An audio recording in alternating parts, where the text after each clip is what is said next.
আজকে সার্চ কনসোলে একটা ইস্যু নিয়ে কথা বলবো, সেটা হচ্ছে ক্রাউড কারেন্টলি নট ইন্ডেক্স, এই ইস্যুটা নিয়ে। তো এটা কীভাবে ফিক্স করবেন চলুন দেখে নিই। তো প্রথমে সার্চ কনসোলে আসার পর পেজেসে যখন যাবেন সেখানে হচ্ছে দেখবেন যে কিছু ইন্ডেক্স কিছু নট ইন্ডেক্স। তো হোয়াই পেজেস আরেন্ট ইন্ডেক্সে গেলে দেখতে পাবেন যে এক্সক্লুড নো ইন্ডেক্স, ক্রাউড, তারপর হচ্ছে নট ফাউন্ড, ডুপ্লিকেট, অনেকগুলো হচ্ছে ইরর্স পাবেন। তো আজকে যেটা বলবো সেটা হচ্ছে ক্রাউড কারেন্টলি নট ইন্ডেক্স, সেটা কীভাবে ফিক্স করবেন তা নিয়ে।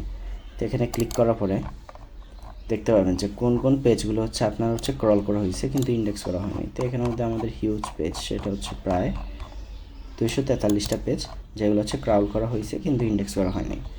তো আমি যে কোনো একটা হচ্ছে ওপেন করে নিচ্ছি, ধরলাম হোস্টিং আর ডোমেইন রিভিউ, এটা নিয়ে আজকে আমি কাজ করবো, ঠিক আছে। তো এটা ওপেন করে নিচ্ছি। এরপর দেখেন ফার্স্টে বলি যে এটা ক্রল করার পরে গুগল এটাকে ইন্ডেক্স করছিল, এরপর হচ্ছে ডি ইন্ডেক্স করে দিছে।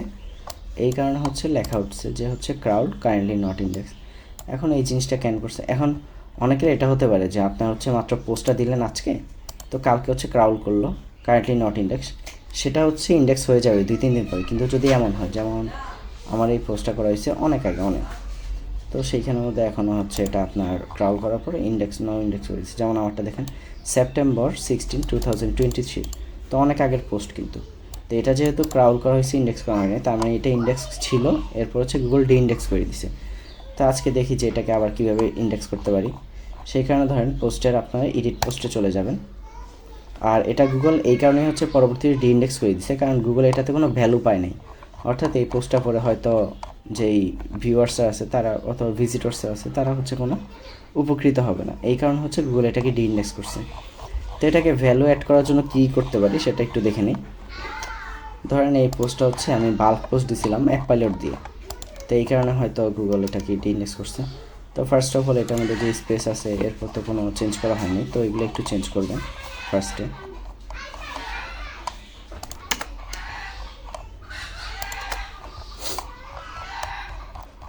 এবার চেঞ্জ করার পর কিছু ইমেজ অ্যাড করবেন। কিছু ইমেজ অ্যাড করলে আপনার যে পোস্টটা সেটা একটা রিচ পোস্ট হবে আর কি। তো ধরেন how to set up a blog on hosting, আমরা এটা করতে একটা ইমেজ অ্যাড করব। এটার জন্য ধরেন আমি একটা সাইজ নেই 1280x720, ক্রিয়েট নিউ ডিজাইন।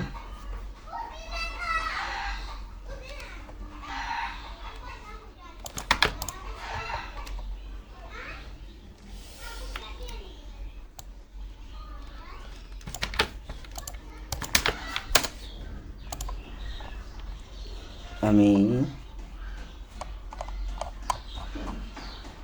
ধরলাম এই ইমেজটা ইউজ করি।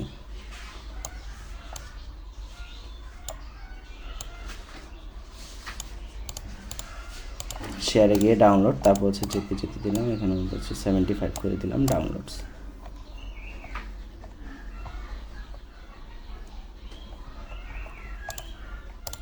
এরপর হচ্ছে এটা এখানের মধ্যে ইউজ করব, আপলোড ফাইল, সিলেক্ট ফাইল, ডাউনলোডসে গিয়ে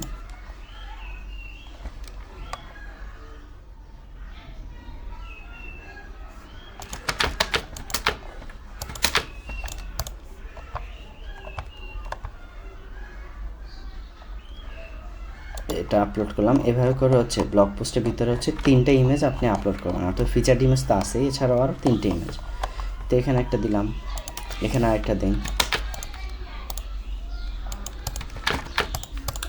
এবার এখানের মধ্যে হচ্ছে যেহেতু এটা হোস্টিংয়ের ডোমেইন রিভিউ লেখা, তো এখানে ইমেজে গিয়ে ডোমেইন লিখি, তারপর ফটোস, এরপর ধরেন যে কোনো একটা এই ইমেজটি ইউজ করি, ডোমেইন লেখা। এরপর হচ্ছে শেয়ার, ডাউনলোডস, জেপিজি 75 ডাউনলোড। এবার এটা আপলোড করে add media, upload file, select file, upload.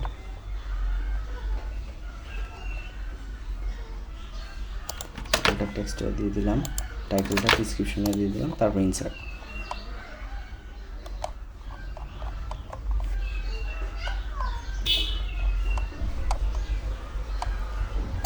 এখানে আরেকটা ইমেজ অ্যাড করি।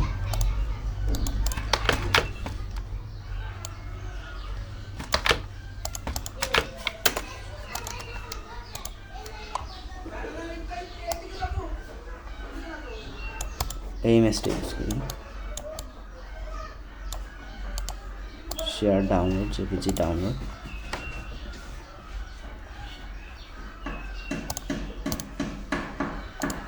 Add media, upload file, select file, upload.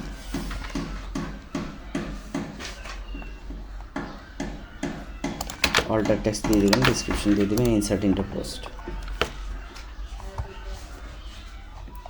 ওকে, 3টা পোস্ট অ্যাড করার পরে এখন আপনারা হচ্ছে আরও কিছু জিনিস চেক করতে পারেন। যেমন আমাদের এটা পোস্টের নাম ছিল হচ্ছে হোস্টিং আর ডোমেইন রিভিউ। ওকে, তো দেখেন এখানে আমাদের কিছু ভুল হয়েছে। আমাদের উপরের যেই এটা হেডিং 4, এটা হেডিং 4 না, কিন্তু এটা প্যারাগ্রাফ ছিল, বাট কোনো কারণে ভুল হয়ে গেছে। এই কারণে হচ্ছে এইসব যেটা ছোটোখাটো ভুল আছে এগুলো হচ্ছে আপনি একটু ঠিক করে দিবেন।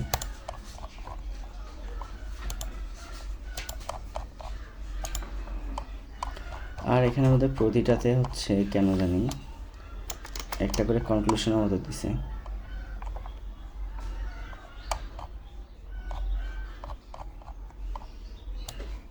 এগুলো হচ্ছে একটু কেটে দিই।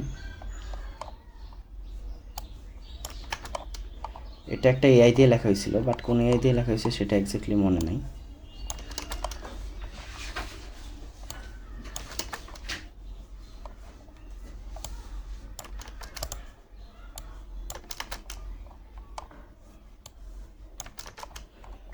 আপনি আর কি পোস্টের মধ্যে যে ভুলগুলো দেখবেন সেগুলো অ্যাকচুয়ালি ঠিক করে দেবেন, এটাই হচ্ছে মেইন জিনিস। frequently asked question of customer domain review.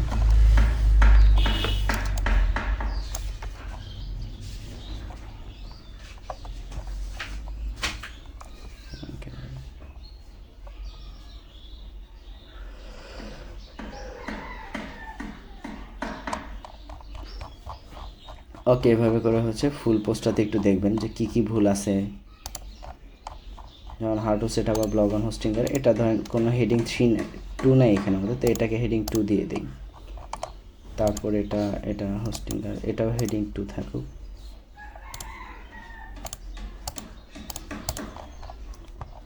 এরপর ফিচার্স, এটাও হেডিং 2, এটার মধ্যে এটা হেডিং 3, এটা হেডিং 3 থাকবে, এটাও হেডিং 3 থাকবে, এটাও হেডিং 3, এটা আবার হেডিং 2 হবে।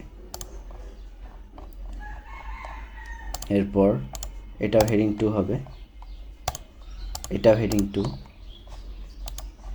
এটা হেডিং 3, এটা হেডিং 2 থাকবে আবার, এটা হেডিং 3, হেডিং 3, 3,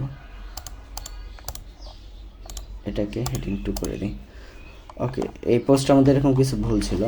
তারপর আরেকটা জিনিস করতে পারেন, সেটা হচ্ছে এফএকিউর মধ্যে যে হচ্ছে এটাগুলো তো হচ্ছে এআই নিজে থেকে দিছে, তো এখানে আপনি গুগল ইউজ করতে পারেন। যেমন ধরেন গুগলে গিয়ে যখন হচ্ছে এটা লিখবেন যে হোস্টিংয়ের ডোমেইন রিভিউ,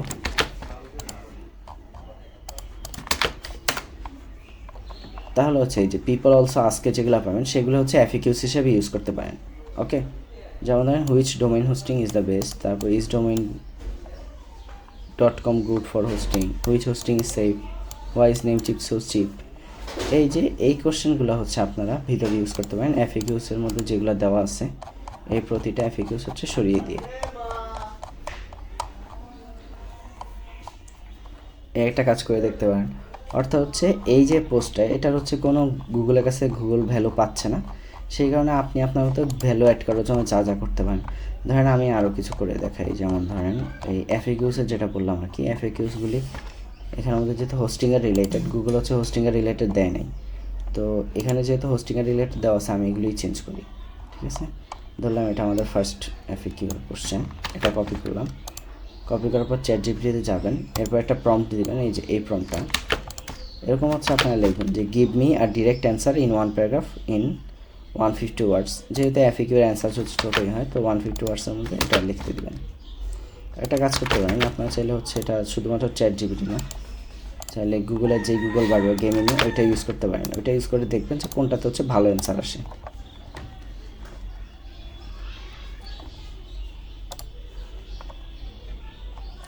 আমার কাছে গুগল বার্ডটা ভালো লাগছে, তা আমি হচ্ছে গুগল বার্ডেরটা ইউজ করি। তারপর ধরেন এটাও চেঞ্জ করব, অ্যান্সারটা কপি করলাম, কপি করে গুগল পার্টে গেলাম, এখানে পেন এখান থেকে আগের কোশ্চেনটা ঠিক এটা দিয়ে দিলাম।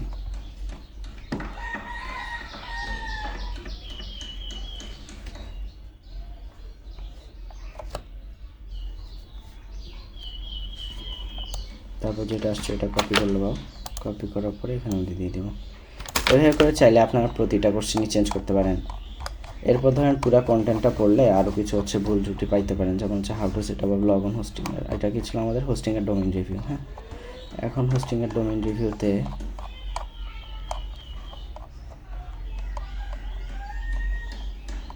এত কিছু কিন্তু আসলে দরকার নাই। তো এগুলো হচ্ছে আপনার কেটে দিতে পারেন, যেগুলো মনে হবে যে আপনার এআই শুধু শুধু দিয়ে দিছে।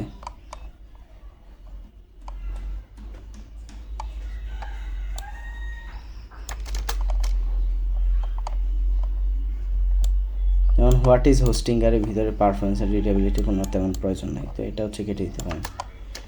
এভাবে করে দেখবেন আর কি যে কোন প্যারাগ্রাফটা লাগবে কোনটা লাগবে না।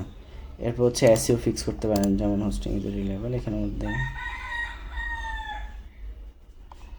মধ্যে এই ম্যাটার ডিসক্রিপশনগুলো ঠিক নেই, তো চাইলে ওগুলো ঠিক করতে পারেন যদি এখন ম্যাটার ডিসক্রিপশন খুব একটা কাজ করে না।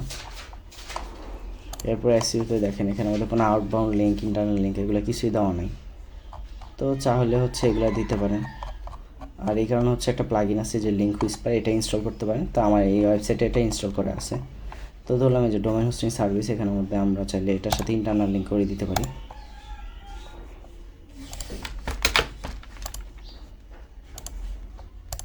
ইন্টারনাল লিঙ্ক করছি, এখানের মধ্যে আবার দেখা যায় লিঙ্ক হুইসপার দিয়ে ইন্টারনাল লিঙ্ক কীভাবে করবেন। নিচে গেলে লিঙ্ক হুইসপারের সাজেস্টেড লিঙ্ক পেয়ে যাবেন। তারপর হচ্ছে ধরেন এই যে ওয়ার্ডপ্রেস হোস্টিং, এই আইকনটা আছে না, এখানে মধ্যে ক্লিক করবেন। ক্লিক করার পর ওকে বা স্ক্রল টু টেক্সট আসবে, স্ক্রল টু টেক্সটে দিবেন। তারপর অটোমেটিক ওইখানের মধ্যে ওইটা সিলেক্ট হয়ে যাবে। তারপর এই যে ইনসার্ট লিঙ্কে ক্লিক করবেন, এটা পেস্ট করার পর এখানে সেটিংস অপশনে গিয়ে open link in new tab দিয়ে আপডেট করে দিবেন। আমরা আবার চলে যাই। এরকম করে ধরেন হচ্ছে 5-7টা ইন্টারনাল লিঙ্ক হচ্ছে সেট আপ করবেন। আর প্রিমিয়াম প্ল্যানটাতে একবারেই সেট আপ করা যায়, তো আমাদের যেহেতু এটা প্রিমিয়াম নেই, আমরা একটা একটা করে করতে হবে আর কি।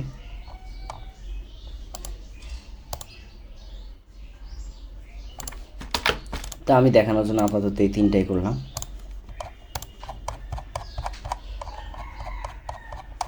আর এরপর হচ্ছে আউটবাউন্ড লিঙ্ক হতো না কোনো, আমি যে কোনো একটা আউটবাউন্ড লিঙ্ক দিয়ে দিই। ধরলাম আমি হোস্টিঙ্গার, এটার এই আউটবাউন্ড লিঙ্ক দিই। হোস্টিঙ্গার লিখলাম, হোস্টিঙ্গারের যে সাইটটা আসবে এটা হচ্ছে কপি লিঙ্ক অ্যাড্রেস দিব, তারপর এখান থেকে হোস্টিঙ্গার। ওকে, আমরা হচ্ছে ইন্টারনাল লিঙ্ক করছি, আউটবাউন্ড লিঙ্ক করছি। আর চাইলে হচ্ছে বাকি যেগুলো হচ্ছে ফিক্স করতে পারেন আপনি। এরপর হচ্ছে এখানে আপডেট করে দিবেন। আপডেট করার পর হচ্ছে ভিউ পোস্ট দিয়ে দেখবেন যে যেই সেটিংগুলো আপনি করছেন সেগুলো ঠিক আছে কিনা। যেমন এই যে আমরা যে ইন্টারনাল লিঙ্ক করছি, তারপর ইমেজ দিয়েছি, দেখেন সবগুলো আপাতত ঠিকভাবে কাজ করতেছে। এরপর যে কাজটা করবেন, এই লিঙ্কটা হচ্ছে আবার কপি করবেন। কপি করার পর হচ্ছে গুগলে যাবেন, অর্থাৎ যেটা আপনি মাত্র হচ্ছে এডিট করলেন। তারপর হচ্ছে সার্চ কনসোলে ইন্সপেক্টিবল দিবেন। এরপর হচ্ছে রিকোয়েস্ট ইন্ডেক্স দিবেন আবার।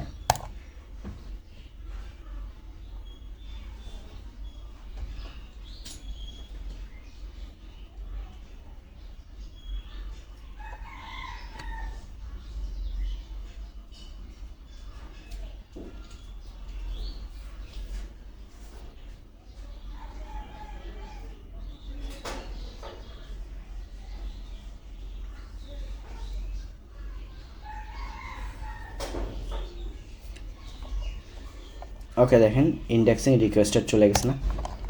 এবার আশা করা যায় যে এটা আবার হচ্ছে গুগল ক্রল করে ইন্ডেক্স করে নেবে, যেহেতু আমরা এটার মধ্যে হচ্ছে কিছু ভ্যালু অ্যাড করছি। যদিও আবারও ইন্ডেক্স করে দিতে পারে, কিন্তু আপাতত হচ্ছে আবারও ইন্ডেক্স করানোর এই একটা পদ্ধতি আছে। অর্থাৎ হচ্ছে আপনি এটার মধ্যে কিছু ভ্যালু অ্যাড করবেন, দরকার হলে হচ্ছে। আর আরেকটা বিষয়, সেটা হচ্ছে আপনি ছিল হচ্ছে ফুল কন্টেন্টও চেঞ্জ করতে পারেন।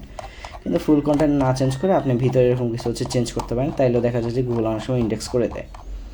তো আশা করা যায় যে এরকম কিছু হচ্ছে পদ্ধতি অবলম্বন করতে পারেন, তাহলেই হয়তো এগুলি ইন্ডেক্স আবার হয়ে যাবে।